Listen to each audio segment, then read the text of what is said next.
Welcome to Reconnecting with the Earth for Personal and Global Healing. This is the second in a series of webinars, The Calling. And I'm one of your moderators, Oryx Cohen from the National Coalition for Mental Health Recovery. Before we get started, wanted to just go over a few housekeeping items.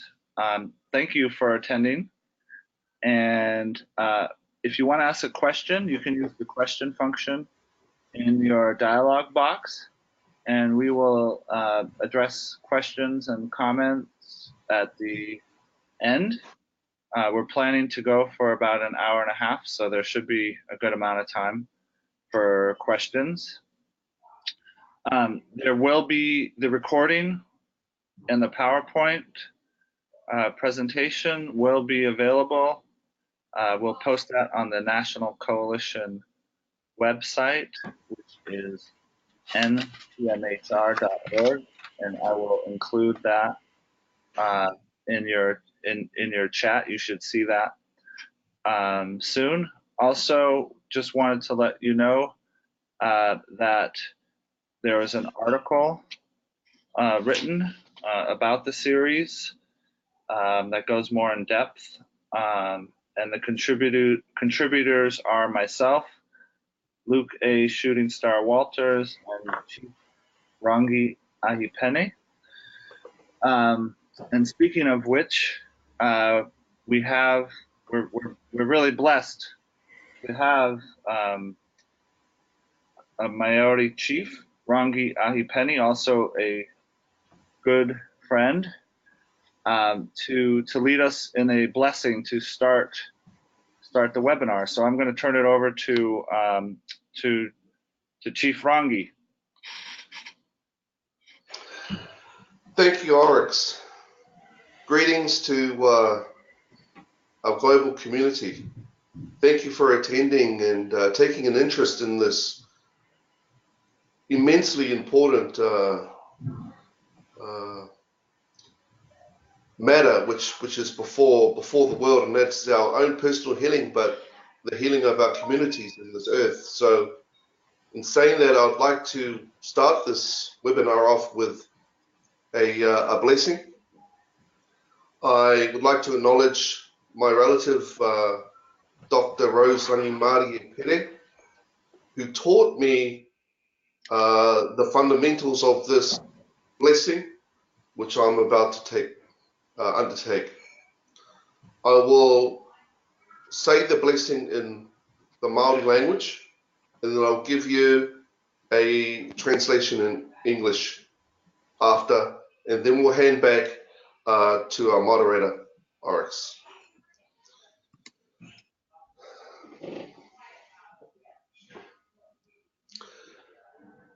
E te tino awerawa. E te tino awerawa kei muri ake te tāngatatanga o te ao. Me whakarongo koe ki te whakahau o te ātuanu no rā.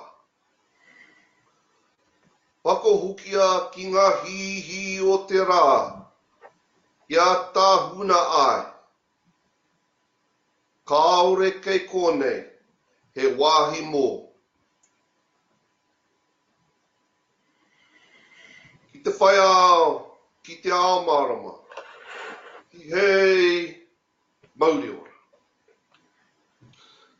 So quickly translating that blessing in the Māori language into English is simply acknowledging the negative energy that sits behind mankind and giving instruction from our Creator for that negative energy to listen and to understand that its time has come, that it must return back to the rays of the sun, the divine sun, and to be burned, to be consumed, and to become one again, because there is no place here on earth for it anymore. So this is essentially a clearing for mankind and this earth. So I am honored and privileged to have been given this opportunity to share this with you and to start this webinar. Nō reira, tēnā koutou, tēnā koutou, tēnā koutou katoa, ka huri ki a koe, and back to you, Oryx. Kia ora. Kia ora. Thank you, Rangi. So I just wanted to say a few words before we get started. I'm representing the National Coalition for Mental Health Recovery. And personally, I think this type of work is the most important type of work that we can be doing right now. Reconnecting with the earth for personal and global healing. So during this webinar, we are going to be talking about personal healing and offering ideas and resources for that. But this webinar is offered in the spirit that our personal healing is intertwined with global healing, that we need to reconnect with the earth. We're destroying the earth. We're destroying the environment. And we cannot heal ourselves without healing the earth, because we are all part of the earth. And you're going to hear more about that in some of these presentations from a more global perspective, city planning perspective, permaculture, etc. So I am really excited to be a part of this and to hear from the excellent presenters that we have. And Luke, can you unmute your mic? Luke, I want to turn it over to Luke, a Shooting Star Walters, to say a few words. He's really the person that initiated this whole series. He is the, in English, the campaign director for the series, and he's also our Marikite, which is our prophet, our visionary for this work. So, Luke, welcome, and please say a few words. Oh, thank you, brother. Yes, I'm delighted to be here with you all and look forward to this day. Now that we have 2 webinars, we are in a much better position to be going forward. The first one was the way forward, and now we have the calling. We are indigenous to the earth. This is one central principle of our tradition. And I appreciate your belief, Brother Paris, Brother Chief Rangi, for building this together, breathing life to this. It started there when you were in New Zealand, when you were with them. We've come together very strongly. There are no passengers on Spaceship Earth. We're all crew. I'm a reverend, I'm a swami, and I'm a matikite as well. And we all play our important roles in this. I am so honored to be with you. The piece that I bring is from the Mutual Benefit Society that I founded, which is about symbiosis. It's about many of us together benefiting from each other's pieces. It's called Global Community Designs. And that doesn't mean schematics, layouts, plans, and documents. It means the big picture.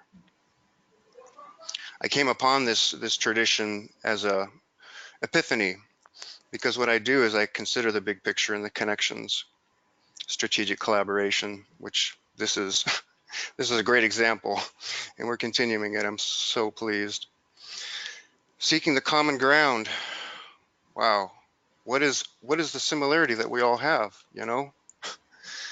Well, I considered that permaculture and wellness support have very powerful common ground because it's part of the same coin. Those of us that have experienced crisis, those of us that have experienced wellness, those of us that have noticed the planetary crisis, those of us that have been to the depths of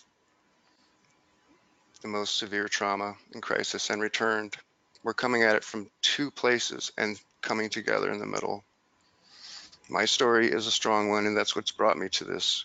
People ask me, Why am I so driven? Where do I get this from? What is this cause about?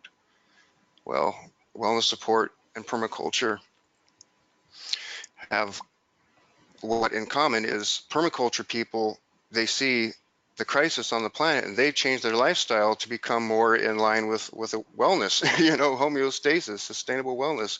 We in wellness support, we've experienced trauma and extreme stress and crisis, and the ripple effect has led to tremendous difficulties, and we've found the strength within to recover and find wellness. So we're coming at it from two directions, and there's so much common ground. What is the ripple effect? How do these events lead to extremes? Well, we have a great opportunity. Crisis can lead to opportunity. If we can see how the ripple effect leads from one thing to the next, we can also potentially reverse it by applying the same principles. Uniting these great traditions is very important.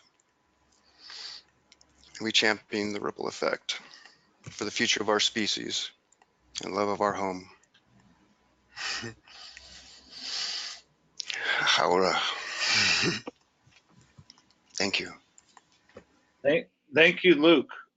So we're going to turn it over to our next presenter, who is Mark Lakeman. He's the co-founder of the City Repair Project. And Mark, I just tried to share to make you the presenter, and nothing was coming up. I can always do the advancing the slides from my end if you want, or we can try this again. Also, I think people were seeing your webcam when I shared when I made you the presenter. Okay, so what would you like to do? Well, Christina's saying that when we did that, all she was seeing was your webcam. So we might want to just do it from my end. Okay. Okay. That sounds fine. I'll just close mine and see what's happening on the screen I'm sharing with you. Okay, great. Let's go to the first slide after this one. Okay, so I'm going to be talking about the context that we live in, the political, social, geographic, architectural, planning, economic context, ecological context that humanity is finding ourselves in, and in particular, we are in the context of the United States, and so this gives us a chance to talk about intensely, I'll just say it, dystopic patterns, because we live in a landscape characterized by colonization, in which many of these kinds of patterns I was describing generally earlier have not been generated by the community, so they don't really necessarily reflect a community will or even the patterns of our behavior. And when we're talking about mental, physical health, spiritual health, it's important in the USA for people who live here to realize that we don't fundamentally live in villages that are expressive of the ways that we, daily or annually, cyclically enact, ways to engage our problems and convert them into opportunities and then inhabit our solutions. No, we live in developments that are funded by banks. They are conceived of largely by developers, and in this case, especially in places like, well, really almost the entirety of the Western Hemisphere, but anywhere where colonial patterns have played out and expressions of, kind of waves of dominance and violence. We live in places like neighborhoods where there is not a single public square for the most part. So in the United States, like most other countries in the Western Hemisphere, we don't have places to even talk with each other in the communities where we live, where we work so hard just to pay for a place to live. I also want to point out that because of the fact that we always are feeling that power is out of our hands and the ability to actually plan the geography around us that we inhabit, there's a sense of, that somehow the landscape might be finished, and yet it feels so incomplete.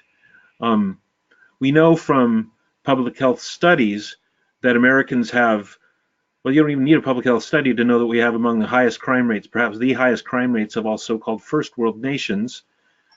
And these rates are connected to our isolation from each other.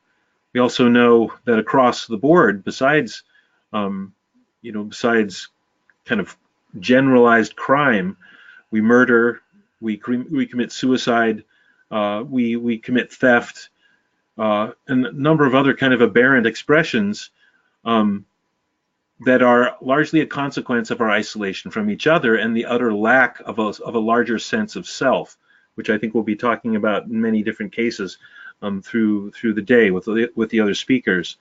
So we're individuated. We find ourselves alone. We don't have a cumulative sense of power with each other.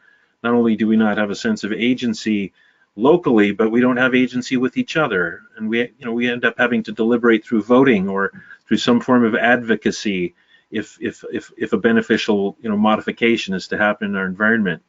So I want to dive into these slides and start talking about solution stories.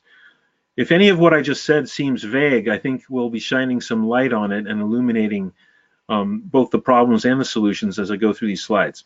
So this first one, this is the first little free library supposedly built in the world back in 1996. It inspired the Little Free Library movement, which really got a big start in 2009 with the emergence of an organization out of Madison, Wisconsin that carries this forward across the globe.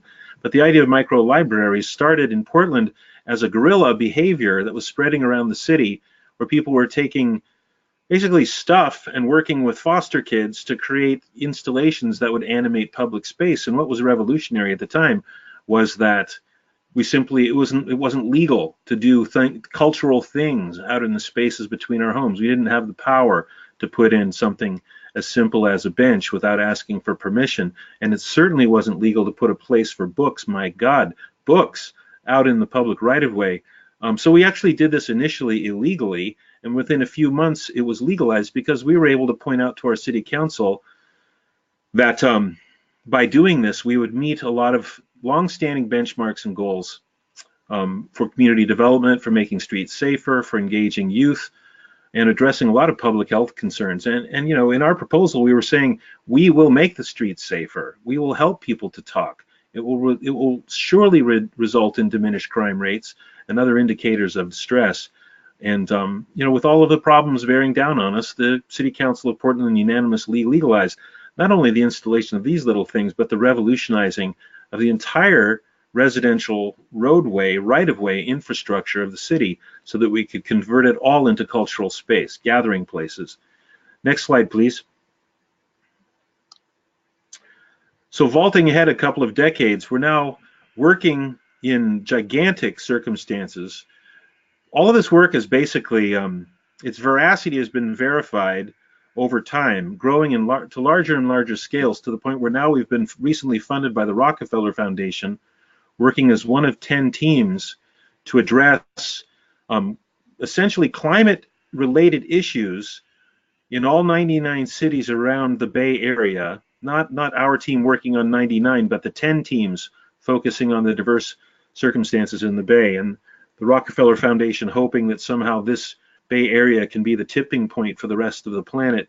And what you're seeing here is the conversion. This image is describing the tip of Mare Island at the north end of the Bay Area, across from Vallejo, where we're proposing to convert 3 million square feet of underutilized naval architecture, actually abandoned naval architecture, to create live-work environments so that immigrants and homeless people will be able to have living wage jobs, live with their families, and build the resilient technology that the rest of the Bay Area region needs in order to address climate change. And basically one obvious thing that we're saying here is that by not bringing our problems together, such as houselessness, such as hostility toward immigration, and at the same time our need to create simple systems like gray water systems or solar hot water systems or even humanure systems, by not bringing these issues together, we're missing gigantic opportunities, and we're probably resulting in a lot of neglect and distress. Next image, please. this is just a closer in vision of the repurposing of that naval architecture. These are basically expressions of what is, there's a kind of this new term that's emerged called agrihoods, where people in neighborhoods actually grow their own food. And it also connotes the idea that they're organized, they make decisions together, it's democratized landscape, not just a place for growing food. Next image, please. So imagine the idea that you actually take people who are looking for work and desperately need work, and you give them something to do that actually benefits the rest of the population as well as themselves. So in permaculture, we're always talking about taking issues and stacking them in order to create sort of systemic solutions, and that's the approach we're taking here. Here's another one I'll just touch on briefly. As people know, California is in extended drought condition. Here we are proposing to convert the water catch, or rather the sewer system of the majority of the San Francisco watershed, Islakes Creek, into a gigantic water catchment system. So instead of using the streets as a way of getting rid of the water that's coming down on the city, we reverse the way that we think about it, and we alter the system in order to use it to catch water that the state of California so desperately needs. So here we are just thinking differently to meet challenges. And one obvious outcome of all of this is that a disempowered, disengaged population suddenly has a completely changed sense of possibility on their horizon. Not only that they might endure through a climate-challenged, drought-stricken condition, but that they can all be engaged personally in actually helping the solutions to emerge. So this isn't just about the sewer system, it's about gray water systems, black water systems, water catchment systems, mulching the landscape with leaves from the trees, like every single thing you can freaking do to help the landscape stop losing moisture through basically, evaporation, and instead retain moisture and then save water and reuse water and recharge the groundwater, all of which we already know how to do and none of which is rocket science. Next, please. So this is our diagnosis of the condition. On the left, we're looking at an aerial view of one of the most spectacular indigenous villages in the world. This is a Dogon village in Western Africa in the country of Mali. And you can see that it's really spectacular in the way that the pathways converge. The intersections actually are gathering places, basically to say that where our lives come together, where our pathways converge, our lives should be, coming into confluence with each other. The block structures actually are characterized by open spaces where people are able to interact with each other every day. And the overall sort of statement here is that the landscape they inhabit is an expression of their very nature, and it meets their needs. It helps them to talk all the time and collaborate all the time. On the right, we're looking at the typical American Western sort of hemispheric condition, where it's really laid out as a development mechanism. It's not characterized by cultural development as much as it is characterized by the drive to profit off of each other. And I know these are gross oversimplifications, but they hold true. On the left, you see gathering places everywhere because the people are deciding their own settlement patterns, and on the right, there isn't a single public square in the entire city for more than 150 years, and that's Portland, Oregon. Next slide, please. So obviously you have a landscape on one hand where people are talking and they're not isolated whatsoever, and they have the ability to create at will, and on the right hand, you have a place that is isolated by design where people feel powerless perpetually and they know almost no one around them. We are all familiar with this kind of phenomena. This slide that you're looking at here is just to basically point out that we're laid out like a monopoly board in the Western Hemisphere. And actually Lizzie Magie, who invented the game Monopoly, created it as a way for people living in our condition to play their own experience. So you go around and around this game collecting a little bit in order to keep going. Hopefully you notice right away that the only form of commons is a jail and a parking lot. And you're actually tearing out housing in order to put in hotels. You're playing gentrification as if that's fun. And there's not a single community center, there's not a single public square or park or any kind of form of commons, other than the fact that the jail and the parking lot is where you might meet somebody else. So so there are some people that are laughing all the way to the bank, but I say that they're going increasingly nuts because they're remote from the consequences of their own actions that are affecting all of us. So this is very much a patriarchy, very much an oligarchy, and it's affecting our lived experience, every single one of us, to live in a circumstance where the dynamics are driven by people who we will never even meet. Next, please. It calls the question of what really is a democracy. So this system, I mean, as an activist, I have to tell you, after more than a couple of decades of working continuously on this problem, that it's no accident that the Roman colonial grid, which has been cast over, the entirety of the United States, is designed not just to organize conquered territories, it's designed to obfuscate our human proclivity for creative expression and problem solving. Everyone needs to take this personally, and personally I hope you get so freaking mad that you almost go out of your mind, but take instead the capacity for your creativity and focus it through constructive action. Next, please. So obviously we're talking about a mental health context here. If people are feeling desperate and isolated, it's going to play out in all kinds of ways. And all the strategies that we want to talk about in order to affect healing in ourselves, even if it's just personal, are going to be ineffectual, I think, in the long term without somehow shifting the conditions that are creating this paradoxical experience we're in. This image here is just to remind us that the village isn't really made out of stuff as much as it's made out of us. The human life force is what we should be focusing on, and use architecture and use planning and use all kinds of different programs that we might think of as a means to build community instead of just building stuff. I tell you, I have traveled the world and I've seen the most beautiful ruins, and everywhere I go and I see ruins, I say, yeah, great, beautiful structural stuff, but lousy social architecture. Next, please. So it reminds me of this little game I like to play with chessboards. I call it the Revolt of the Pawns. You start off sort of setting things up where you have people separated by their superficial differences. You have some light people on the left, some dark people on the right. I like to pretend that there are community organizers in there somewhere, and they come out in the middle of the night and they talk to each other, they apologize for how the game always goes or everyone dies. They point out to each other that the game is unsustainable by design.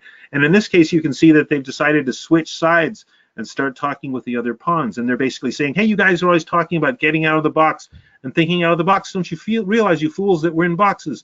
Next slide, please. Fortunately, they managed to get into small groups with facilitators, and they're sitting there talking with each other about their experiences of isolation and feeling powerless. And you might call this facilitated group therapy if you like. Next image, please. Of course, the realization that they've all been going through this together leads to a kind of a new determination. But rather than just kicking the oppressive oligarchy off of the board, what we've been engaged in, really worldwide in many different countries, has been a new way of thinking and a new form of community building for the last few decades. Next slide, please. And it looks a lot more like this, where people are saying, hey, wait a second, maybe the game doesn't have to be unsustainable. Maybe the game never has to end. And the organizers are saying, all right, let's see if we can see each other's face. How interesting. The grid starts to take the form of a circle, and everyone's saying that they want to help, and they start to share their ideas. Next image, please. Beautiful thing is that once one chessboard starts to act out, another chessboard starts to act out. In fact, all of the other chessboards start to hear what's going on, and you can see they're kind of talking around and walking and sharing ideas and perspectives. And actually, the kings and queens are getting a little nervous at this point because they're worried that the pawns are actually going to figure out, that the whole thing is based on exploiting people that actually do all the work to power the society. Next image, please. Which is actually what needs to happen. The pawns need to realize that they are doing the work to power the entire society, and yet they're perpetually feeling powerless. And I submit to everyone listening to this presentation right now that the dissonance between being powerful and feeling powerless is enough to make you experience a lot of different symptoms. Next, please. So the point of this little exercise, this little metaphor, is to just say, what we're doing in our work is to stand our ground. We're working with more than 700 communities in our city alone to transform wherever they are, basically to re-village wherever they are. If they find themselves feeling powerless and living with people with whom they don't even speak, to somehow question all of that and transform the mundane into the miraculous. And I'm going to show you images of this at many different scales where people are transforming streets into public squares. In fact, we have a program now for transforming streets into public squares for free. Every one of the 95 neighborhoods of the city of Portland can transform as many street intersections into public squares as they want to for free, and the Department of Transportation is helping us. So what you're seeing here is something beautiful, where the Ponds and everyone else on the board are saying, you know, maybe this place doesn't have to just be a place where I smashing into each other. Maybe we can actually plant gardens and create places for gathering and places for celebration. We can have a harvest festival with 3 Asian pears and a squash, and even some hot tubs at the lower end of the slide. And I'm being completely silly here, but I'm actually absolutely serious at the same time. This is what we're talking about, changing the world entirely. Next slide, please. All right. So this is what's actually happening in the city of Portland, where people live. That's actually a street intersection with 2 people getting married. They met at their solar-powered self-service 24-hour tea station there at the lower edge of the slide. That's where they met. Now they're being married by their own neighbors. They've obviously shut down traffic. They're surrounded by their family and friends from blocks around. Next slide, please. This is what we did in the city of Portland back in the early 80s. To create the first and only public square in the history of the city, we had to have a local social revolution. We were determined to take down a 2-story parking garage and create the first public square, which we accomplished against the power of the mayor, who said, I won't let that happen, because if I do, you'll gather, which then motivated the community to get out on the rooftop of this 2-story parking garage and paint a gigantic, beautiful graphic and focus the attention of the city and win the day to create our fabulous public square. And that was a prototype that has inspired communities all over the world to take space and make place in very dramatic, low-cost, maximum impact fashion. Next slide, please.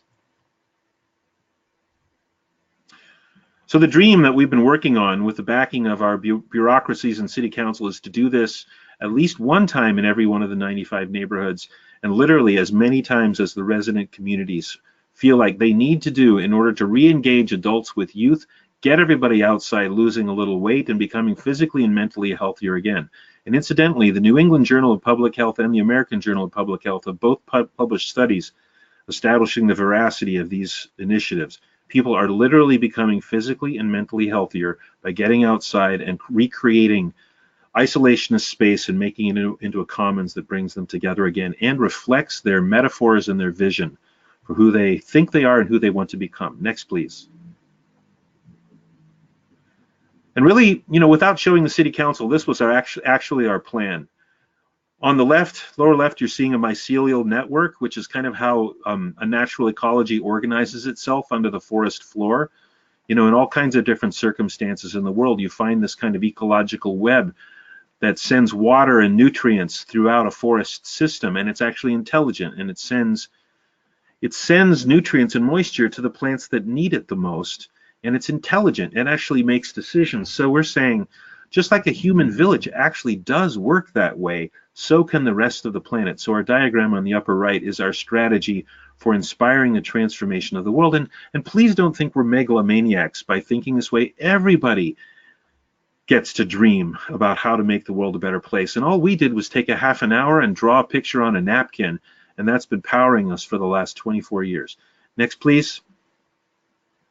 It's a strategy for acting local to affect systemic change. And one of the driving principles is to rejoin humanity with nature, not just, you know, in overt ways like stewarding existing watersheds, but looking for every single way to engender support for pollinators, for instance, bees and butterflies. So we are lining the streets of our city with a flowering succession of native flowers that bloom throughout the warm seasons in order to sort of rejuvenate our insect populations. And we do that as stewards, grounded in the idea, the realization that we belong on this planet and this is our home. Next, please. We also use a lot of chocolate cake, frankly. There's a lot of dessert involved in building community effectively, a lot of lovely drinks. You know, beauty, nature, flowers, artistic expression, music, exercise, you know, all kinds of creative engagement. Next, please. like whatever delights and attracts people. And these are the sorts of things playing out in the streets, like a neighborhood that where you'll never dreamt that they would do something together, like in this one, you know, in the Richmond neighborhood. They had not done anything in common for 150 years in the existence of the city, and suddenly here they are saying, we love each other, let's put this down in the street and commit ourselves to it. That's what we're talking about. Slowing traffic, hell yes, and becoming a lot more interactive and mentally and physically healthier as a consequence. Next. Of course, we're also very focused on climate change. So we're trying to reduce carbon emissions massively by localizing the patterns of behavior of living and working so that we defeat the way that living and working has been separated by zoning laws that force people to leave the home zone at the start of the day to go to the work zone, which also has the effect of breaking down families and leaving children unmentored. So by creating these public squares, we're trying to get people to know each other, know enough about each other, to need each other, to know each other's skills and talents and potential services and, you know, basically technical skills, to reach out to each other and share what we know with each other so that we don't necessarily need to leave anymore, and actually open up the fuller spectrum of human capital so we're not just needing money all the time. You know, all these things that people love, like alternative currencies, grassroots democracy, it's not really possible unless you fundamentally, we think it's not really possible unless you fundamentally challenge the basic underlying issues which have to do with designed isolation. Next, please. This is our first initiative. We created a community gathering space in a neighborhood, and this was in the neighborhood where I grew up, where there wasn't a single non-dogmatic gathering place where people could just gather in free association.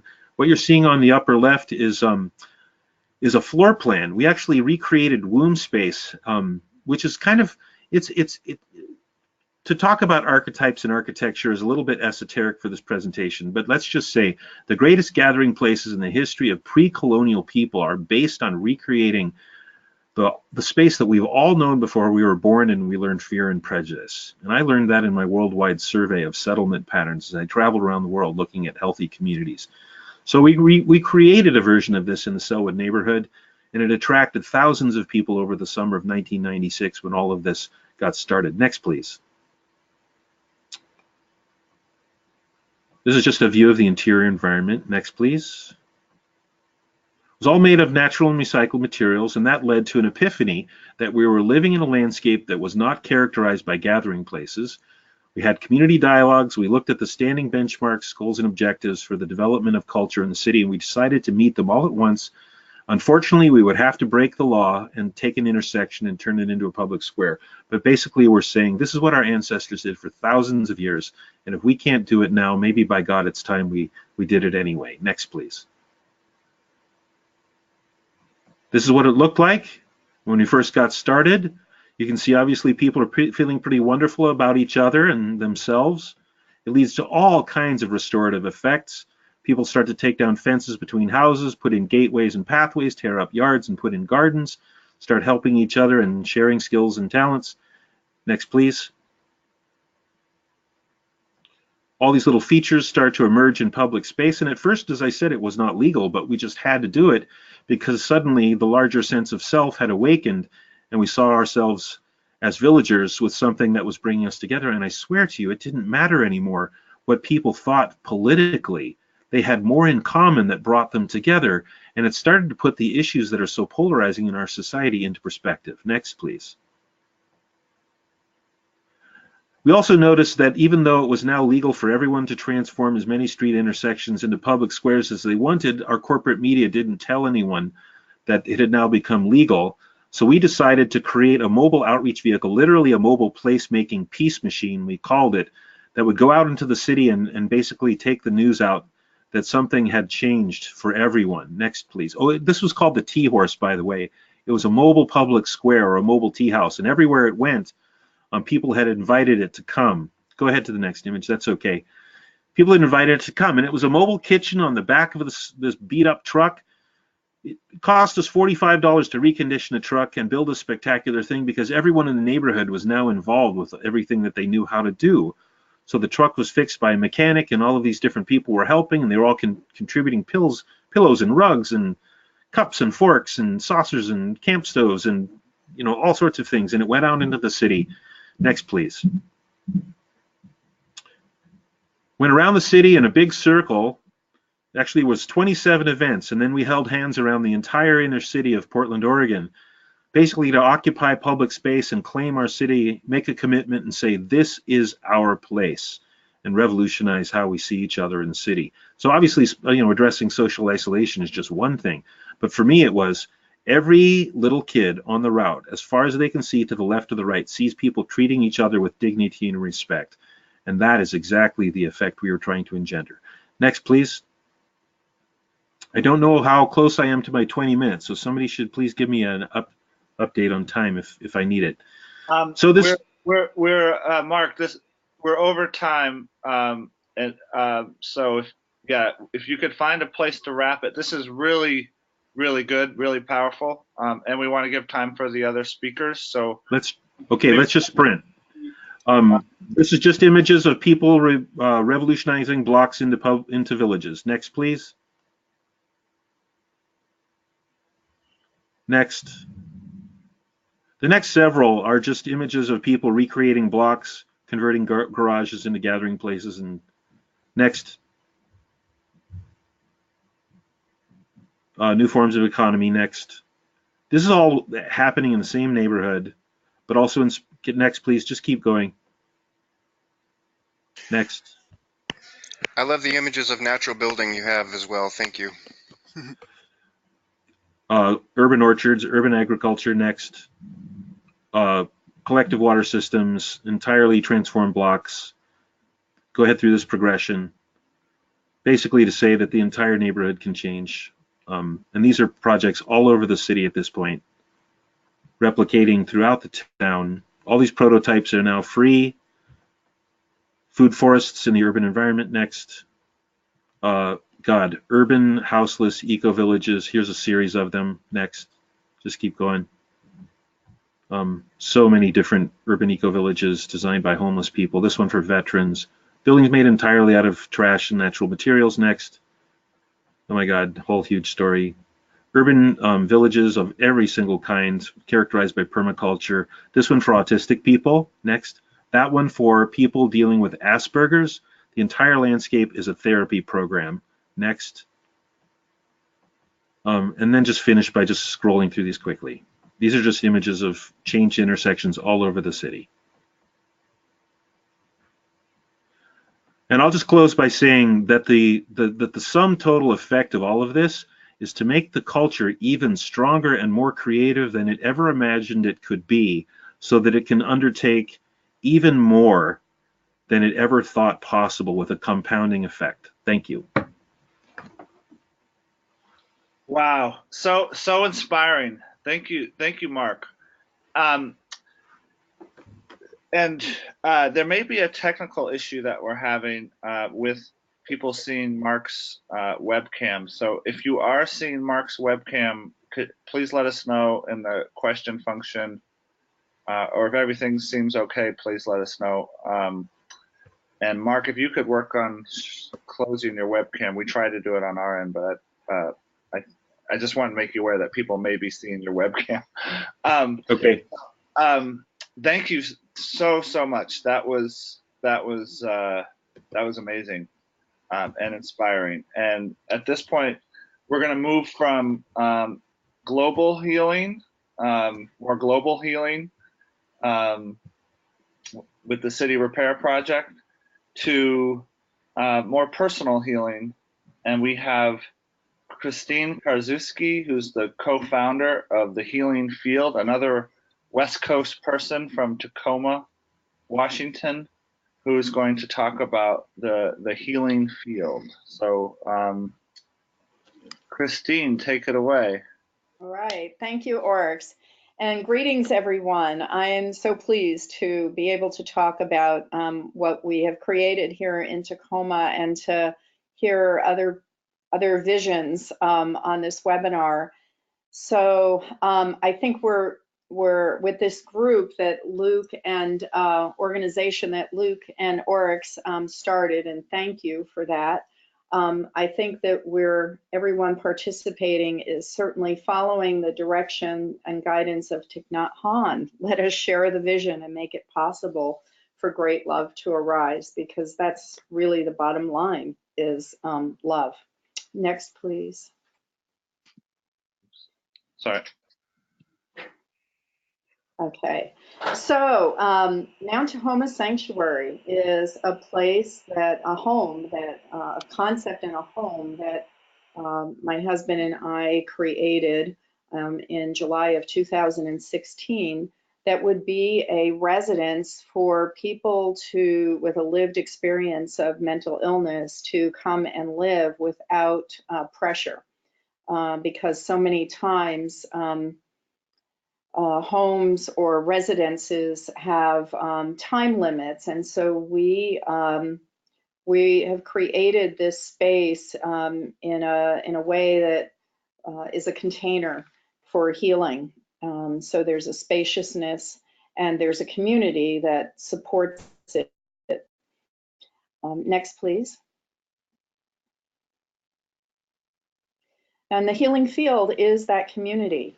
It's a nonprofit 501c3, and the idea of the Healing Field is to not only provide healing and enriching activities for and with the residents, but also to promote more homes like this and alternative pathways for healing and community. We do believe that community participation are essential elements for mental health restoration. So the logo was done by a good friend of ours, Jillian Hannington, and in Tacoma, and is a great example of how our community has participated and been so helpful in all of this.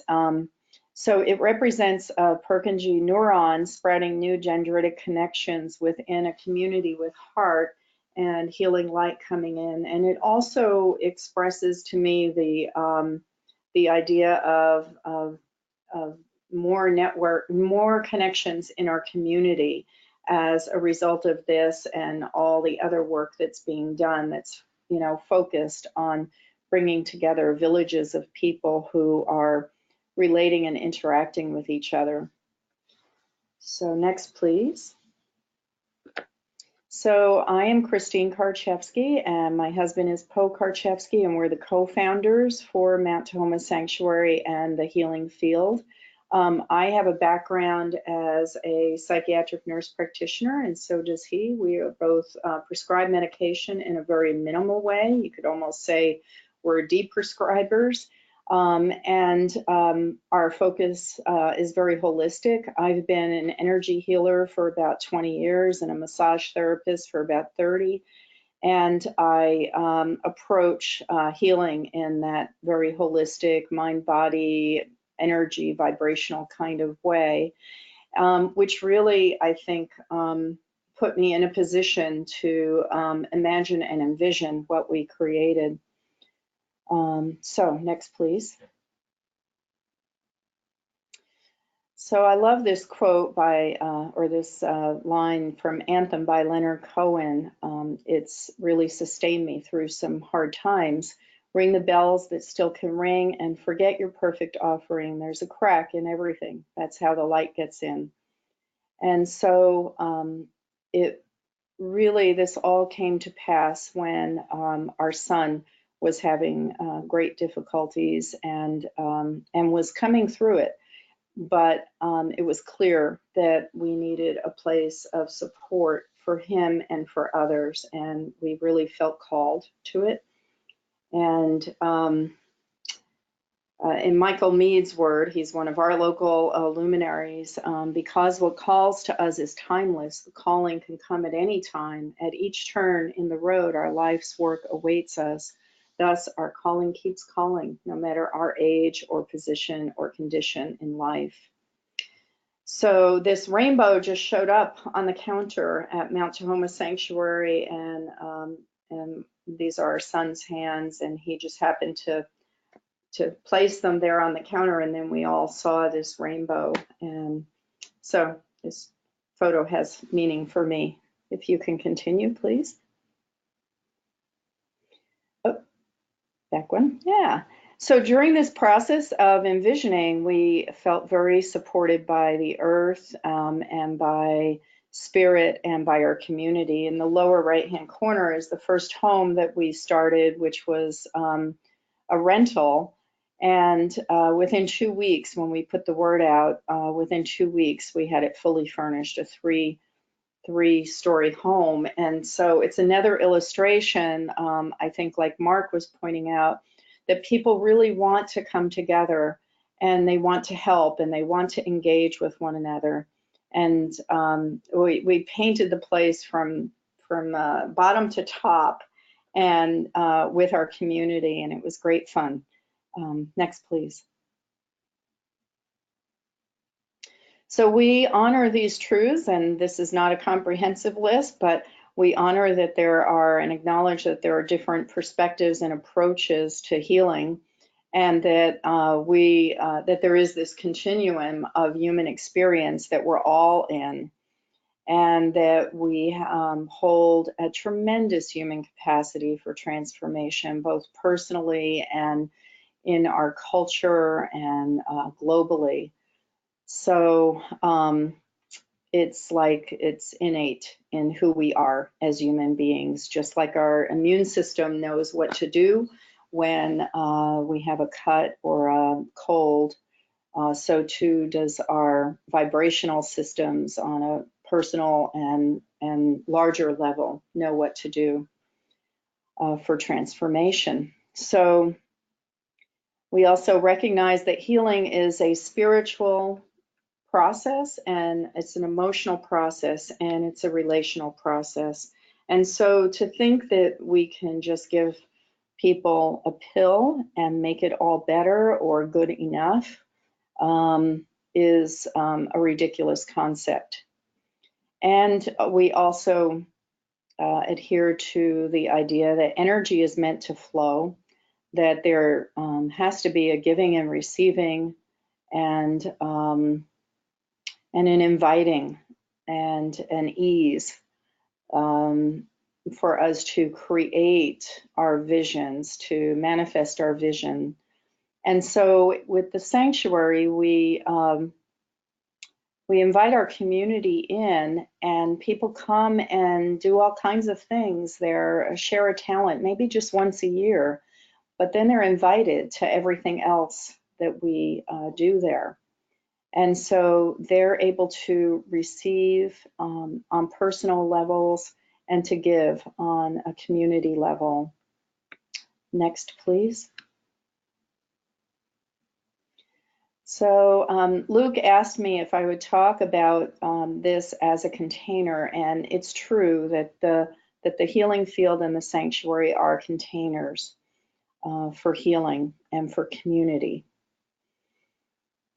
So we want to convey that through these containers that we are part of the natural world, that we've become rather disconnected from, as Mark was pointing out. And so we've created this environment in a way that that holds art, that speaks to spirit, that speaks to people at a soul level. And we've just been extremely fortunate to find this home and in Tacoma, Washington, at the end of a dead-end street surrounded by trees. It was really a miracle.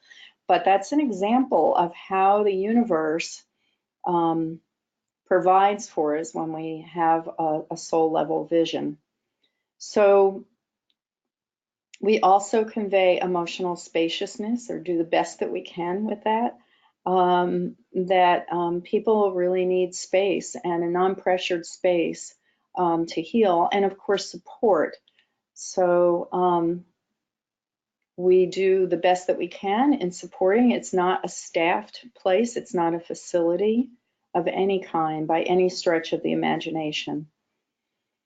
So we also convey through activities, through meditation groups and healing circles that we provide and engage ourselves with, ourselves in. we convey that we are spiritual in nature, and so everyone is kind of on a spiritual journey. And the capacity for healing, which I already spoke about, and encouraging a healthy lifestyle, so healthy eating, and no drugs or alcohol are allowed, and even smoking. So we're not strict on the healthy eating part. People get to choose what they eat, but we just have a lot of classes, cooking lessons, and cook together. And so it's quite natural for everybody to eat food that comes directly from the earth. And we want to convey a sense of hope, and people, I think, in our community as well as our residents kind of soak that up. And also the fact that when people move into this residence, that they immediately have a place in their community. So sometimes people can be, individuals can be provided for by their families to go away somewhere to heal, but then they still have to come back to their community. And so then what? Then they have to reorganize themselves to find that place in their community. And we wanted to create something that was right in the community, that would be low cost, or really it's all it costs is rent, a minimal amount of rent to live here. And we also, of course, support people in finding meaning in their journey and belonging. I think that our residents do have a sense of belonging, and this can't be emphasized enough, I think, in and of itself, that belonging is so central and so fundamental to who we are as human beings. We all need to feel that we belong, and probably everyone has had an experience, or more than one, of not belonging, and how that feels is pretty wretched. And in the mental health, it's like a continual everyday thing for people who experience stigma. So it's like belonging is the medicine. Next, please.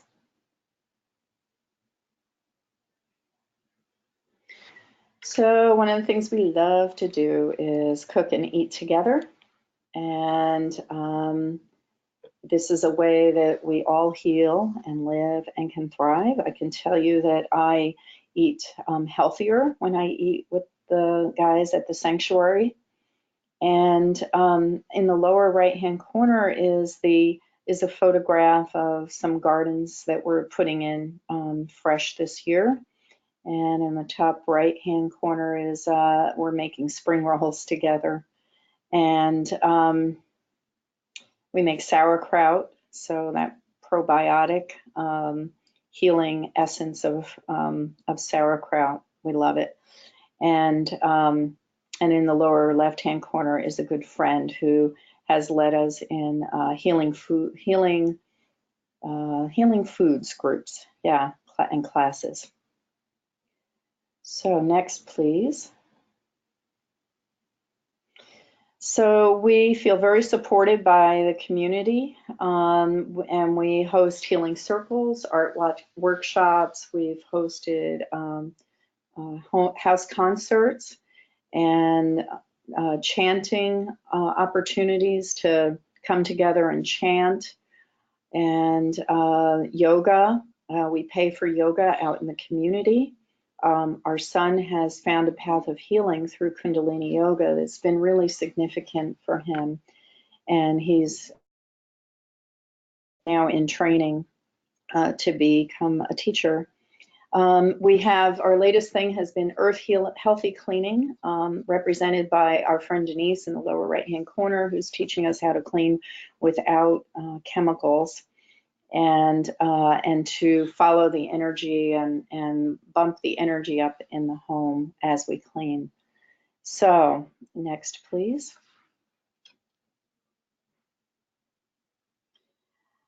So this is in the center. There is an example that this is a rose mandala that we created in ceremony last year at spring solstice or summer solstice, excuse me. And so we love doing ceremony and being nurtured by the beauty that is just inherent in our surroundings, and honoring the beauty and each other. And so these are some photographs of that. Next, please. Our home is, because it's not staffed and we're constantly evolving and creating this. And so it's very self-directed, I would say, that the residents really, we come together and meditate several times a week and have community gatherings, maybe a couple times a month, and eat some meals together. And we also ask that they have, if they need counseling, that they have what support that they need that's already a resource in our community.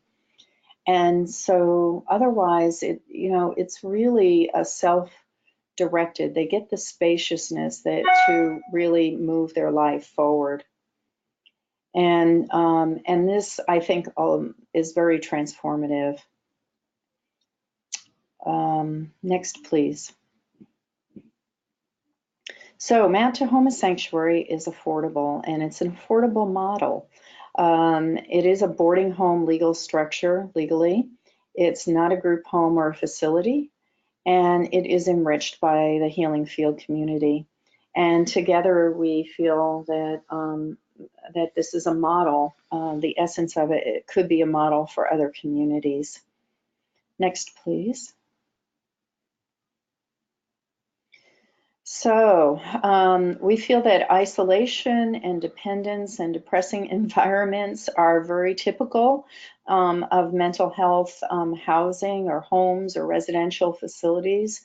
And yet the holy grail is that people become dependent and move into their own apartment. And of course, that's fine maybe for some people, but for a majority of people with or without struggles of this type, it's hard to live alone. So we just see that people can go from depression and isolation and dependence to interdependence and rejoicing in life and finding a great path, a fulfilling path. Next, please.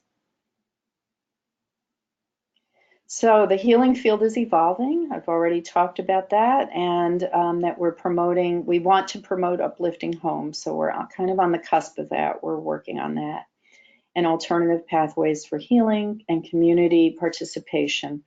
Next, please. This is written by one of our residents. My experience in the past with living in so-called mental health housing has been that I felt isolated, unmotivated to change and grow, and cut off from my authentic self of who I am and wish to become. Now that I am at Mount Tahoma Sanctuary, I've had the chance to go back to school, be immersed in spiritual growth and a powerful connection to my authentic being. I praise the concept of the sanctuary, and we praise him and our other residents. It's really been a magical and beautiful journey. I think I'll wrap it up here. I have much more to say, but I think I'm out of time. And I thank you all for listening. Thank you, Chris. This is Luke. I think you have a book coming that you're writing, so people will be able to read a lot more in that. Thanks. Thank you. Go ahead, Oryx. Yep. Yeah, thank you so much. This has been an amazing webinar so far, and to cap it off, we have Paris Williams, who's the author of Rethinking Madness and also involved with a lot of other projects that he's going to be talking about. And I think this is a perfect way to kind of encapsulate what we've been talking about in this webinar. Thrilled to have Paris with us. He's a good friend. He's also joining us from New Zealand, as is Rangi. They're neighbors in New Zealand. So this is truly an international webinar. And so I'm going to try now at this point to share, to have you see Paris's screen, and we'll see if this works.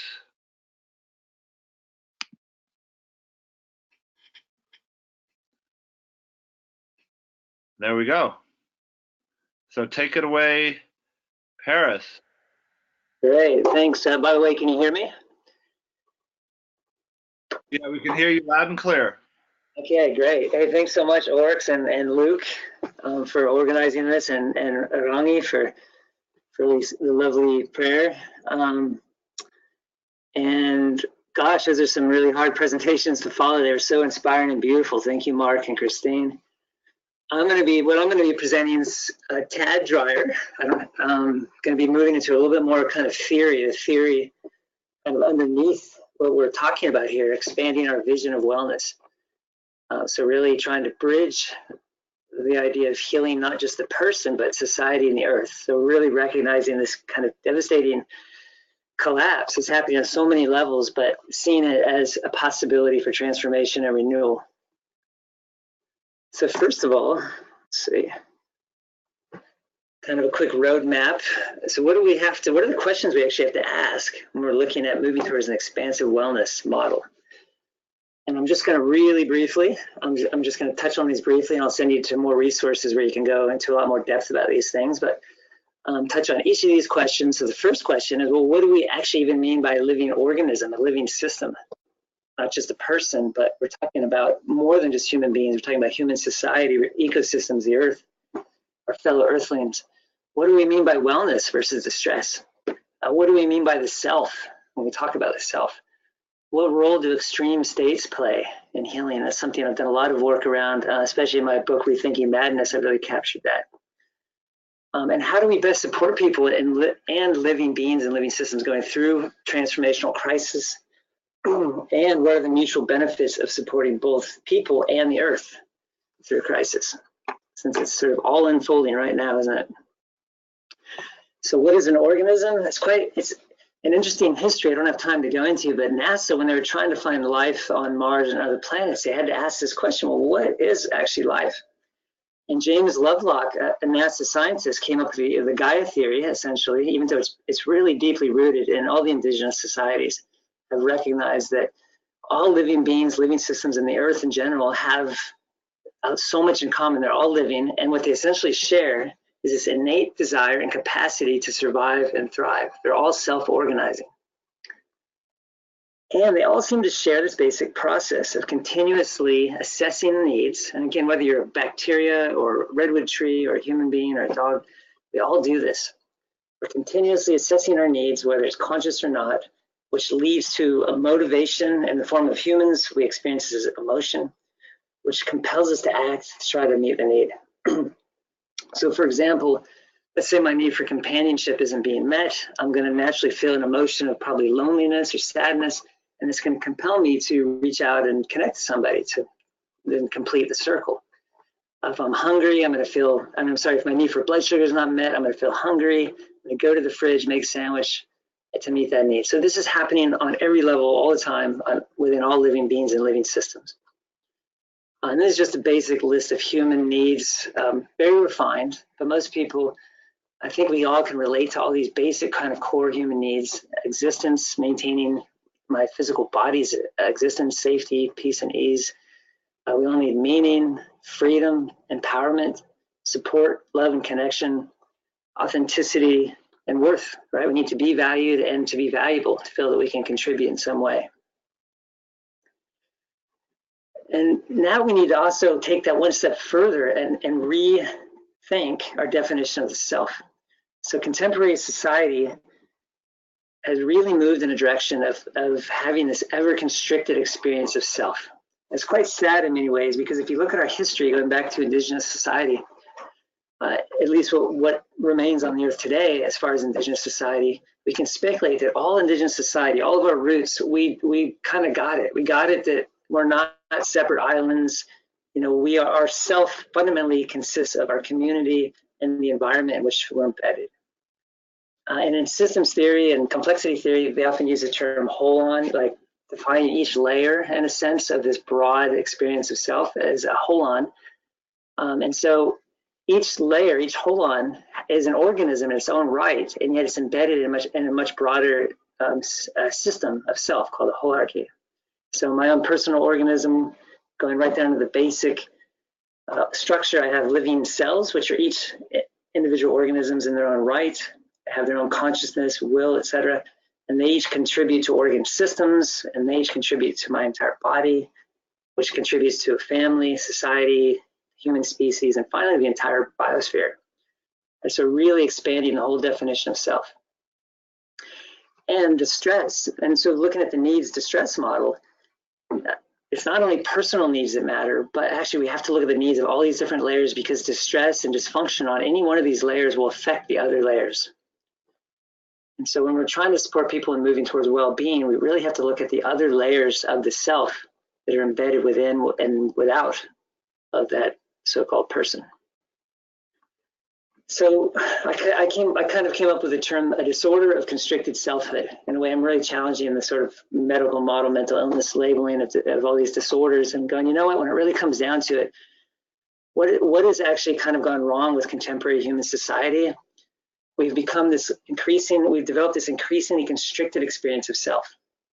We become overly identified with the self only on this one layer of personal self, or maybe family, or maybe even country, but rarely beyond that. And there's a really strong parallel with this to what happens in cancer. So in cancer, one cell of the organism, which had been collaborating and working with the organism as one member of many, for whatever reason, for lots of different factors can cause this to happen, for whatever reason, it essentially forgets it's part of the larger organism. But it continues to consume the resources of the organism, and it continues to reproduce. It's just concerned with its own well-being now. And what do? You get a cancerous tumor. And what happens over time, it's dumping its waste into the organism, it's taking the resources from the organism, and it eventually kills the organism. And that's what human society has started to become. We become like a cancerous cell. We were part of the organism in our indigenous days, and previous to that, and we've forgotten, and now we're just looking after ourselves, dumping our waste into the environment, using all the resources from the environment, and we're choking it, and ultimately leading to our own demise. I don't have time to go into all this. You're going to get this presentation sent to you later, but I just kind of want to point out on every four, if you look at the four layers of our self, you might say, personal, human society, our fellow Earthlings, and the Earth, what we see is actually really, really scary stuff. Massive crisis happening on every layer of our being. So now that I've kind of painted that real kind of nutshell picture of the idea of the self and wellness, what does it mean to actually support? What does wellness support mean? And so we can, again, we're expanding the vision of wellness support to beyond just the person, to actually all living beings, right? So we're looking at the same basic principles that can apply to all living beings. So going back to this basic model of what all living organisms do, essentially we're supporting this. So when we're in the role of a wellness support person, we're not an expert that's coming to fix the problem. We're actually more like midwives, which are supporting the intrinsic movement towards health and wellness. All living beings are continuously trying to strive towards health and wellness and wholeness, and they get stuck in various ways, and it's our job to help unstick them, to help support them in connecting to their own capacity, their own wisdom, and moving back to health. Help them to identify and meet their needs. Help them, in the case of a human being especially, develop healthy relationships with our feelings and inner experiences, because those are actually just messengers pointing to the needs. And so when we have healthy relations with our emotions and inner sensations and inner impulses and all of that, then we have much deeper connection to what is it that I'm actually needing right now.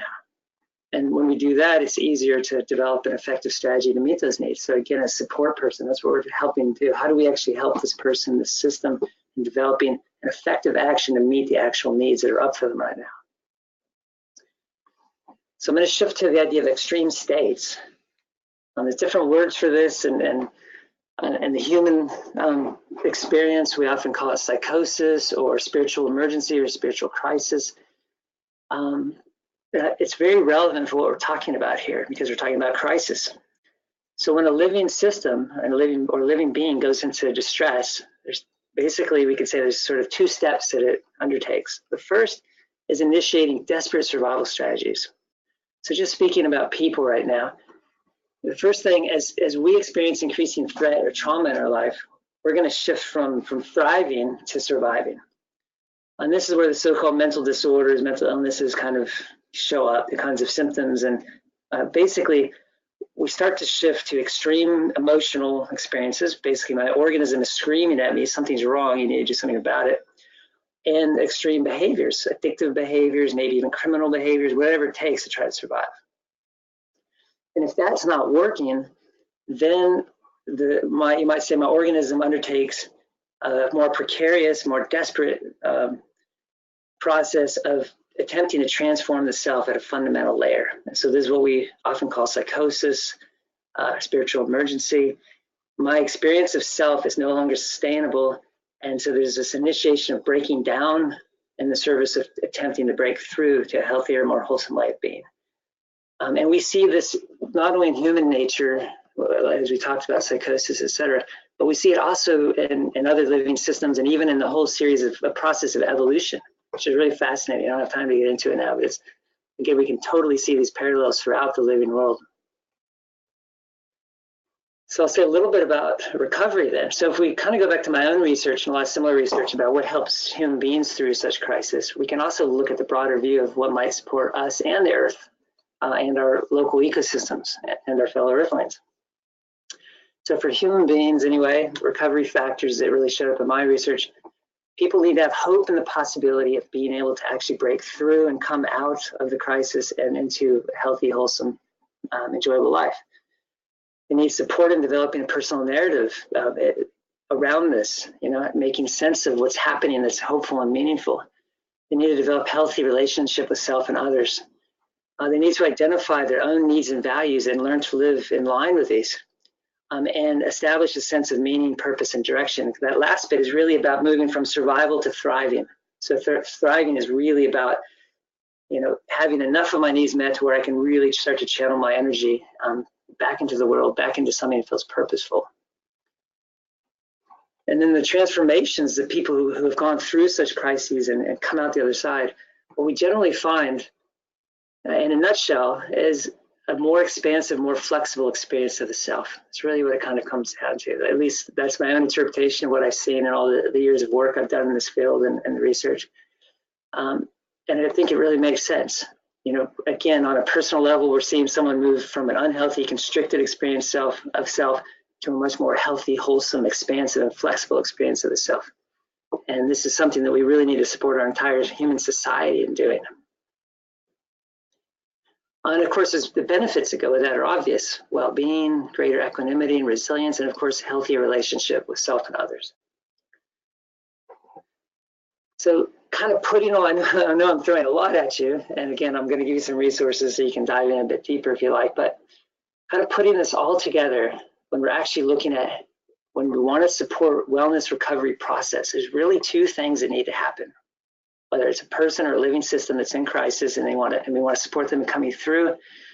First, establishing and maintaining effective communication, collaborative relations with themselves and others. So that's kind of clear in the case of human beings, of course, developing a healthy relationship with self and others, and no doubt, of course, that's really helpful. But we also see that in ecosystems, like Mark was talking about, mycelial networks, and the importance of actually all the different living organisms needing to be able to connect and communicate with each other. So moving into permaculture and these kinds of approaches actually really help ecosystems reestablish that kind of communication. And the second factor is the capacity to experience growth. Again, it's shifting from surviving to thriving. So as humans, we experience this subjectively as moving towards meaning, purpose, direction. And then within the broader living systems, ecosystems, et cetera, we see this as the intrinsic movement of a distressed or destroyed ecosystem back to a climax state. Beautiful process to watch. I actually when I did my ecology degree, I did research around this, and it was beautiful to just watch, you know, a devastated ecosystem and just seeing all the pioneer species coming in and just paving the way, you know, for the more fragile and more climax species to eventually take over. Yeah. So wisdom is there. We just have to support it. So now looking more specifically at an ecologically based healing, ecologically based programs, we've already seen some amazing examples from Christine and Mark. And I just want to add to that by saying, well, there's, for people, for those of us who've been in the field, you'll probably recognize Soteria style madness sanctuaries, open dialogue approaches. These are more family systems models for supporting people through extreme states. Or shamanic type mentoring, kind of indigenous type mentoring, what we often call peer-based support now. People with lived experience of crisis and transformation being able to support others who are in the midst of crisis. So these are the basic models that are actually out there right now for us to draw from. And so if we actually expand those same basic models and their principles to include more ecological, the ecological principles, including wellness of the earth and the environment, then we end up with this a real ecologically based wellness model. And the main three principles I say of that model are, first, working with organismic wisdom. Remember, we're midwives. We're supporting this intrinsic transformative process. We don't have to be an expert and come in and fix it. The wisdom's already there. We just have to help the person connect to that wisdom and find out what's getting in the way, what's blocking the nourishment, and then support that process along. Effective healing requires a container. So again, with humans going through crisis, as Christine talked about quite a bit, Soteria models, et cetera, creating a container where people could have maximal freedom, you know, to really experience thriving and growth, but also there's enough safety. Right? So this is kind of creating that kind of container. And in ecosystems that have been devastated, you find that these, what we usually think of as weeds, which are, you know, pioneer species, they tend to be really thorny, harsh things. They come in and they actually create a container. They draw the nutrients, they create deep taproots, they draw the nutrients from deep in the earth. They create a very hostile kind of environment for other non-wanted critters and things to keep them out so that the more fragile ecosystem can eventually develop. So this container is really important. And then sustainable recovery also requires attending to the well-being of again, those different layers of self, both within the nutritional level and without, our family, our environment, et cetera. So these three principles are really key to any kind of ecologically based wellness model, in my opinion. And such a model has mutual benefits for both Earth and the individual. So you can kind of reflect back to what Mark and Christine were talking about, these models. They presented some excellent models which really embody what I'm saying here. And you can see how it really can help both the individuals going through crisis on one hand and society and the earth on the other. So the individuals obviously get that support and healthy self-connection, healthy connection with others, with the earth, with other living beings, and provides meaningful purpose and direction for them. And then for the earth, such individuals who go through such crisis, you know, as we've seen, as they come out the other side successfully and are supported in coming through that, they naturally experience a more expansive, flexible experience of the self. And this is exactly what human society needs. We need like an army of people who have gone through these kinds of experiences to, you know, the wounded healer archetype, to show the rest of us the way, you know, how to expand out of that constricted selfhood and kind of re-engage with the broader earth. And these are the kinds of people that really have what it takes to do that, in my opinion. And part of that too is they can think outside the box. People who've been through such crisis, you know, they've popped out of the box of consensus reality, often, sometimes not exactly in a pleasant way. But they've had the experience that is so much more than this limited consensus reality. And that's exactly what we need. We need deeply creative solutions right now. So the final piece here. So we have lots of different wellness organizations doing amazing things right now. Physical health, mental health, human rights, animal rights, environmentalists, et cetera, all doing really great stuff. But they often end up working like little islands unto themselves. And what's a real personal passion of mine and this charity that I'm beginning, that I'll share a little bit more in a moment, is trying to support all these different groups and actually coming together. And that's exactly what this kind of webinar is all about. How do we actually recognize that we're all on the same team? We're all working for well-being for the whole being. We're all on the same ship of humanity, which is heading to disaster. And it's really, it's going to take all hands on deck to avert that catastrophe. So I really want to inspire and find out creative solutions to continue creating hubs and networks within and among these different wellness organizations. So I'm going to close on this quote by Martin Luther King Jr. that I really like. I think it really speaks to this well. We are tied together in the single garment of destiny, caught in an inescapable network of mutuality. And whatever affects one directly affects all indirectly. For some strange reason, I can never be what I ought to be until you are what you ought to be. And you can never be what you ought to be until I am what I ought to be. So I'm just kind of finishing here on this page. Again, you're going to have this, you're going to get this handout emailed to you, or at least available in some way, Oryx will take care of that. And this is just kind of the basic principles of what we're doing in this charity that I've been working really hard on establishing, which is, again, trying to really look holistically, bring the different pieces together, invite creativity, invite discussion. So I've intentionally developed this website and charity to be relatively open-ended, because it's like a living organism. If you have too much of a preconceived idea of where it's supposed to go, you're just going to stop its growth. And so I really want to recognize that as humanity right now, we have a lot of growing and healing to do, and we got a very short time to do it. And it's going to take a lot of trust in our own organismic wisdom, and willingness and ability to connect more fully and deeply with each other and with the world around us. And so that's really kind of what I'm trying to inspire here with the work that we're doing with this particular charity. And then finally, for those of you who haven't heard of my book, Rethinking Madness, it talks a lot about supporting especially people through extreme state crisis. Gets a little bit into the ecological aspect, but not quite as much as some of my later work. So yeah, I'm going to leave it there, and that's where I have time, and hopefully I have just a couple of minutes for questions. Sorry it took so long. Back to you, Oryx. Yeah, and if it's okay with folks, we might go a little bit over. Thank you so much, Paris, and all the presenters. I really think this is a super valuable webinar, one of the most valuable webinars, and I'm going to switch it back to my screen so it's not on. Okay.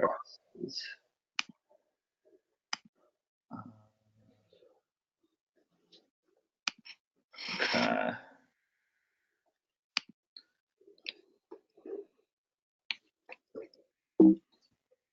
Yeah, I was just saying that I think that this has been one of the most valuable webinars I've been a part of, and for everybody who is on this right now, I really encourage you to share it once it's archived and available on the Coalition website.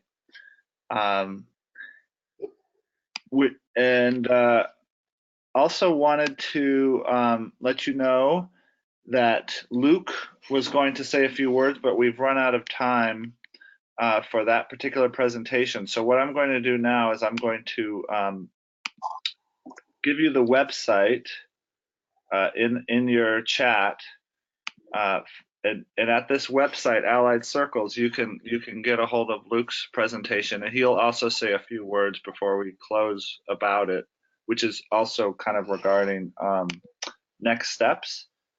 And as far as next steps, Luke has agreed to serve as kind of the central person. So I am also sharing his email for you all. If you want to stay in contact, the best way is to email Luke here at this email address. So we don't have a whole lot of time for questions, but it seems like the core question is similar, and I just wanted to read some of the comments that you're giving us too.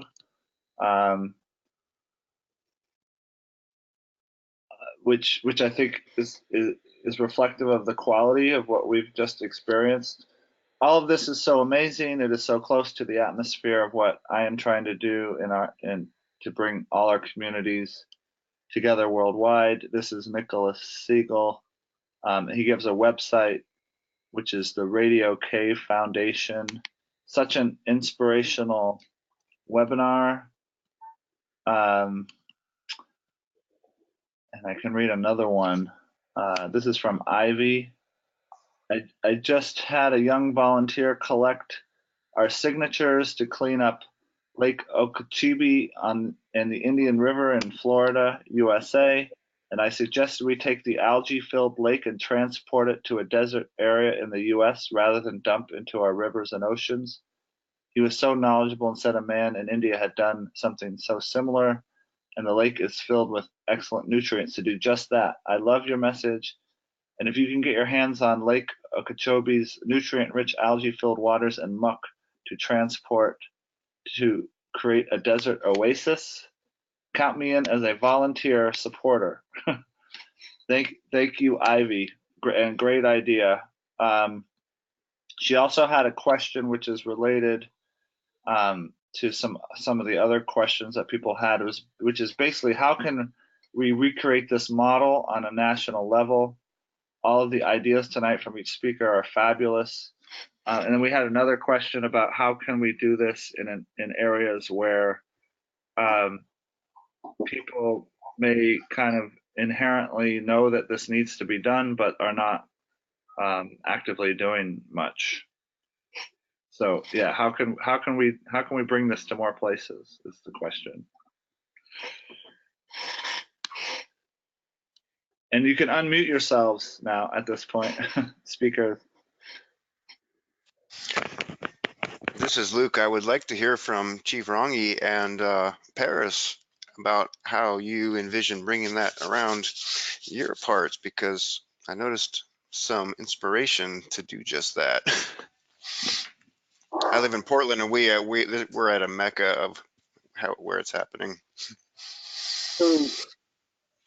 Would you like to begin, Rangi? Yes. That was very inspiring, and I am drawn naturally to work closer with Paris, and it's about doing something in our immediate area. And I think if everyone in their own little areas can find other people who are similar-minded and start using these models, and I think it's about sharing this knowledge and this way of being with others and making it conscious, and so that they can start using this as a guideline to run their organizations by, because there's a lot of organizations out there, particularly community organizations, that want to achieve these outcomes of wellness, but are using models that are opposite to the principles that have been talked about in this webinar. So I think we're going to have a really good coffee, Paris. Yeah, looking forward to it.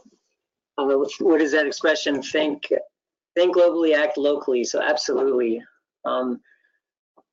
keeping sight of the big picture, but then recognizing that, sorry about all the cliches, but that's why the cliches, we have to be the change that we want to see in the world. It ultimately comes down to us and taking our power back. We can't look to harmful industries and the politicians that they support as being the answer. That system is so broken. But we have to recognize that actually who sponsors those industries, who keeps them in business, it's us. So if we take our power back, we quit giving them our money, we start becoming more self-sustainable, growing our own food, more conscious of where our dollars are going and the impact of our behaviors.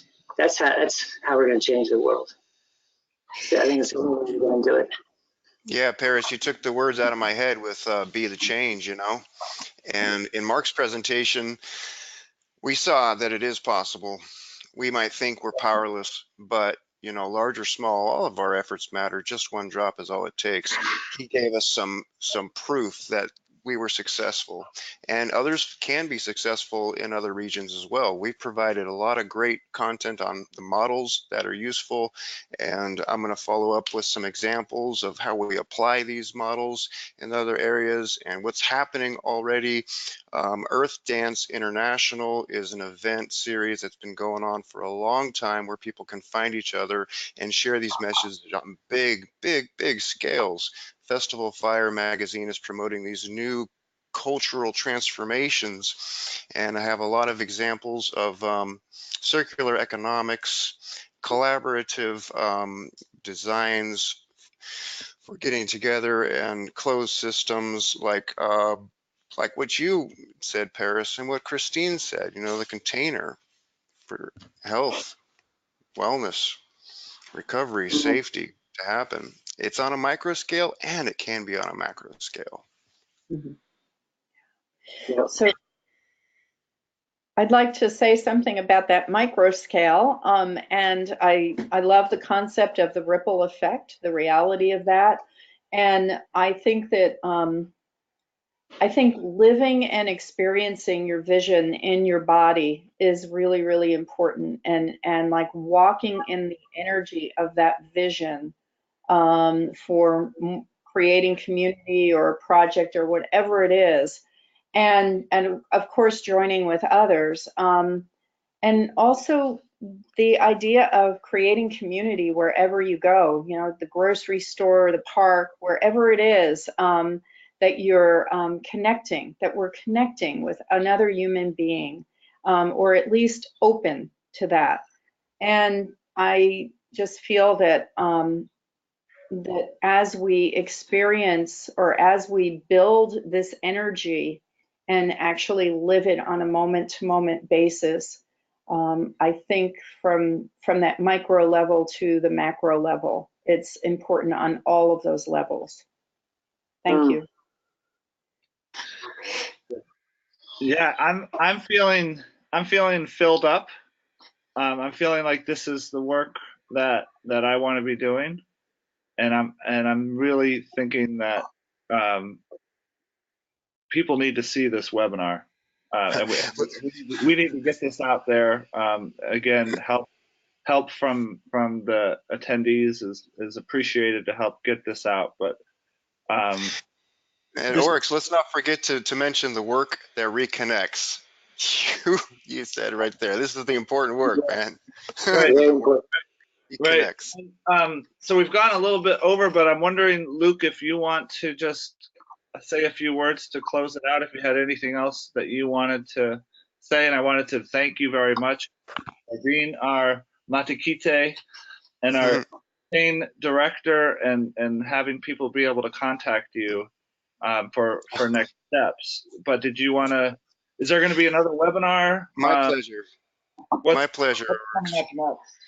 Well, we would like to achieve a rhythmic schedule of at least 2 of these per year. So the next date that is tentatively being looked at is the International Day of Peace, September 21st. So if we can do Earth Day and September 21st consistently, you know, to begin with, that'd be great. There's a lot more names of people that need to be on these webinars than we can keep up with. So what I'm following up with on Allied Circles will be some opportunities for people to connect and spin-off projects from, you know, media, productions, indigenous, and these examples of working models that are being applied in Chicago and in Oakland, and beautiful, beautiful examples to see that it is happening. And we will be continuing this very strongly. It's very difficult for me in this moment. I apologize, folks, to narrow down all of the content that was on my presentation to the most important. But I'm glad I mentioned Earth Dance. And World Beyond War is a very, very prominent organization we're partnering with to offer opportunities to folks that have disabilities, have disadvantages, to be able to get involved in volunteer and activist efforts as well. And last webinar, I mentioned the advanced wellness support specialist, champions of the ripple effect, you know, having a lot of similarity with this fantastical role called the Jedi. Well, it doesn't need to be that way, you know. How can we bring from fantasy into reality to enrich our lives and the world around us? So one of the most important things is to start substantiating this new role, which is the community wellness specialist. I invite you folks to keep in touch, whatever avenues you can, to the collaborating organizations at the table and get involved. Because, you know, I've got a 10-year plan here, but it doesn't need to be 10 years. More hands on deck. The more hands on deck, folks. Thanks, Paris, for nailing that one. Yeah. all hands on deck. And yeah, for more, you can go to the Allied Circles website, which we sent you. And other than that, stay tuned for more information on the coalition website. And want to thank you all for attending. And let's get the word out. So thank you to the presenters. Appreciate all you presenters very much. And Thank you, Oryx. That was great. Thank you, Luke and Oryx. until next time. If I may, I would like to just close with some words. Please. Thank you. Toi tu te rangi. Toi tu te whenua. Toi tu te moana. Toi tu te tangata. The sky to remain. The earth to remain. The waters, the seas to remain. Mankind to remain. Ki te whai ao, ki te ao marama. Ti hei mauri ora. Thank you, everybody. Thank you. Kia ora, Rangi. Thank you. Thank you, sisters and brothers. We're indigenous to the earth is honoring you. Thank you for your vision. We're behind you. Indigenous peoples of the earth. Farewell and blessings to all.